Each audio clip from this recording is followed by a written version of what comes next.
Bom dia, irmãos. Nós estamos aqui, pela graça de Deus, para estudar um pouco mais das Escrituras, buscando procurar dedicar ao ensino da Palavra do Senhor, à pregação da Palavra do Senhor, de modo que nós possamos compartilhar com muita alegria os recursos, as providências, o cuidado de Deus sobre as nossas vidas.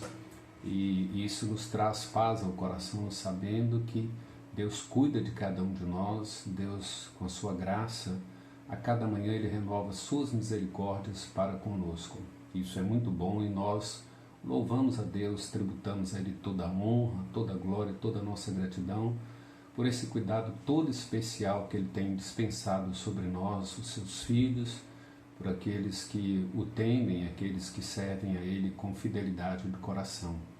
Nós hoje vamos nos dedicar, continuando aí em Gênesis 12, do versículo 11 ao versículo 13, o aprendizado, como aprender com os erros do passado, olhando para a vida de Abraão, que estava em fase de aperfeiçoamento, de aprendizado. Deus havia acabado de chamar Abraão, para essa terra prometida, e o que nós podemos aprender com os erros do passado para que não venhamos cometer os mesmos erros diante das provações, diante das tribulações, diante das lutas que temos no dia a dia, seja nos lares, seja no trabalho, na escola, na vizinhança, por onde quer que passemos, seja vida física, emocional ou espiritual. Nós temos nesta manhã, focando o texto de Gênesis 12, de 11 a 13, uma linda ou um profundo ensinamento da parte de Deus para as nossas vidas. Nós não podemos ser autoconfiantes, e nós não devemos ser autoconfiantes, mas nós devemos buscar a sabedoria e a vontade de Deus em meio às provações, em meio às tribulações. E esse foi o grande desafio para a vida de Abraão. A gente tem que olhar para a vida dele, aprender com os erros e assim aplicar de forma correta, bíblica, nos dias em que nós vivemos. Então você pode destacar aí, não sejamos autoconfiantes, mas sejamos pessoas que buscam a sabedoria e a vontade de Deus. Até porque esse é o princípio primordial que nós encontramos em Provérbios, 1º capítulo, versículo 7. Diz que o temor do Senhor é o princípio do saber, mas ele faz uma advertência: mas os loucos desprezam a sabedoria e o ensino. Veja que ser autoconfiante, presunçoso, orgulhoso, arrogante, isso é evidência de que nós estamos desprezando a sabedoria e o ensino. Porque o princípio primordial de Deus é o temor do Senhor, é o princípio do saber. Olhando para o texto, nós percebemos que Abraão foi para o Egito assim que surgiu essa fome, essa escassez de alimento na terra prometida.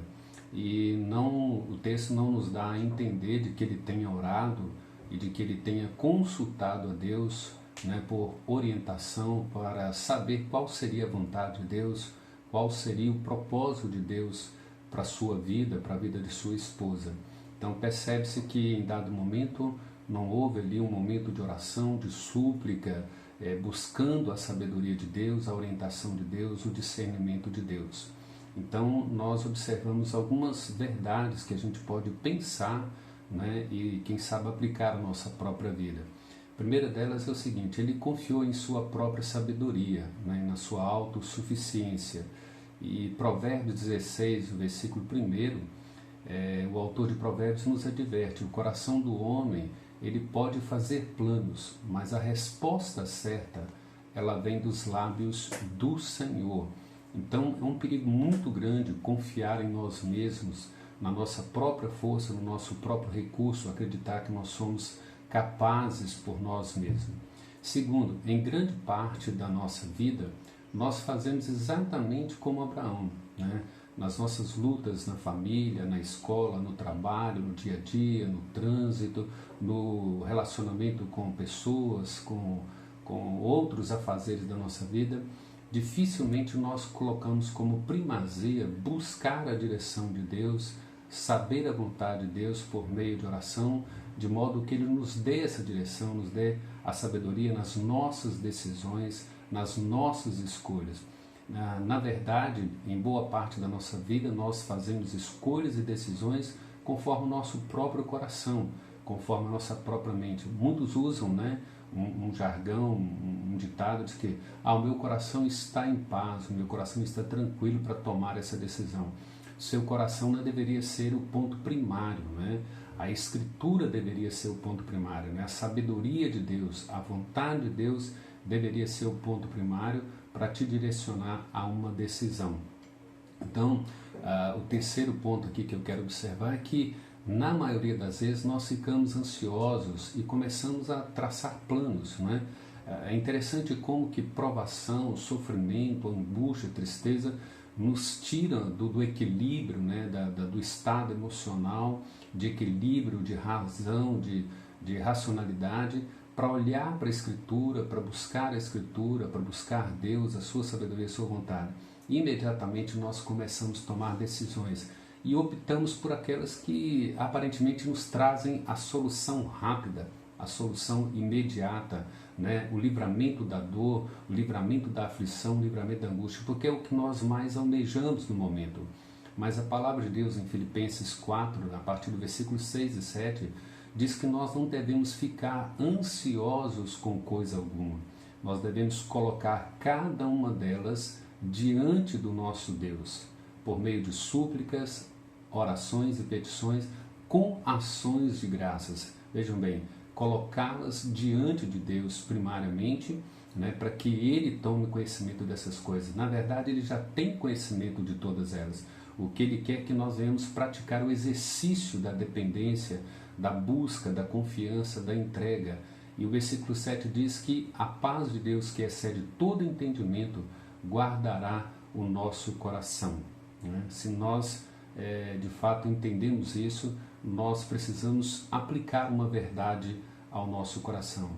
Se desejamos reagir corretamente, de forma bíblica diante das provações, nós devemos estabelecer um princípio primordial, uma primazia na nossa vida, antes de tomar qualquer decisão, fazer qualquer escolha, qualquer planejamento, qualquer detalhe da nossa vida. Precisamos aprender a criar princípios. Qual o princípio primordial? Buscar a vontade e a sabedoria de Deus. Isso é o princípio primordial. Estabeleça, buscar a sabedoria de Deus e sua vontade é a primazia da minha vida para que eu sirva a Deus, para que eu viva diante de provações, tribulações, sofrimentos, perdas e dores. A pergunta é, como buscar a vontade e a sabedoria de Deus durante as provações? Veja como que Deus é gracioso, bondoso, para conosco. Deus nos concedeu 2 meios de graças infalíveis, extraordinários, miraculosos para as nossas vidas. O primeiro deles é a Escritura. Vejam bem, nós temos a Escritura. Paulo, em 2 Timóteo 3, 15 e 17, ele nos ensina que toda a Escritura ela é inspirada por Deus. Ela é a palavra de Deus. Ela é aquilo que tudo Deus gostaria de dizer a mim e a você, de nos instruir, de nos qualificar, de nos aperfeiçoar para a glória dele. Ele diz que toda a Escritura é inspirada por Deus. É útil para o ensino, para a correção, para a repreensão, para a educação na justiça, a fim de que todo homem de Deus seja perfeitamente habilitado para toda boa obra de Deus. Então nós temos esse meio de graça, a Escritura, o próprio Deus nos ensinando, nos instruindo tudo quanto Ele deseja de nós, todas as circunstâncias, todas as situações, Ele ali nos ensina em Sua palavra. Ela é inspirada, ela é o sopro de Deus para você e para mim. O salmista no Salmo 119, versículo 105, ele diz que a palavra é lâmpada para os seus pés e luz para os seus caminhos. Então é ali que nós encontramos, a vontade de Deus, a sabedoria de Deus. As Escrituras nos dizem o que fazer ou nos dá os princípios da sabedoria de Deus. Dá uma dedicada, olhe para esse texto de 2 Timóteo 3, do versículo 15 e 17, e tente entender a suficiência da Escritura, o poder da Escritura, a inerrância da Escritura. Ela é útil, ela tem a utilidade de nos ensinar, de nos educar, de nos corrigir, de nos aperfeiçoar. E é isso que nós precisamos estabelecer como primazia nesses momentos de lutas, de provações e, na verdade, em todos os dias da nossa vida. A Escritura, né, como meio de graça, precisa ser a nossa única regra de fé e prática. O segundo meio de graça que Deus deixou para nós foi a oração, né? Tiago, primeiro capítulo, versículo 5, ele diz que se algum de nós necessita de sabedoria, nós devemos pedir a Deus, nós devemos buscar em Deus essa sabedoria. Salmo 34, versículo 17 diz assim: clamam os justos e o Senhor os escuta e os livra de todas as suas tribulações. Então vejam bem, nós temos esse meio de graça que nos ensina a orar. Jesus no Getsêmani, Marcos capítulo 14, quando ele estava ali dizendo que ele estava à beira da morte, ele estava suando gotas como de sangue, ele estava apavorado, triste, ele nos ensinou, né, a orar. E ele, né, se afastou dos discípulos e foi orar ao Pai, pedindo se possível fosse lhe passasse aquele cálice, contudo fosse feita a vontade do Pai. Então vejo que a oração como meio de graça, a oração não vem simplesmente para nos trazer respostas imediatas.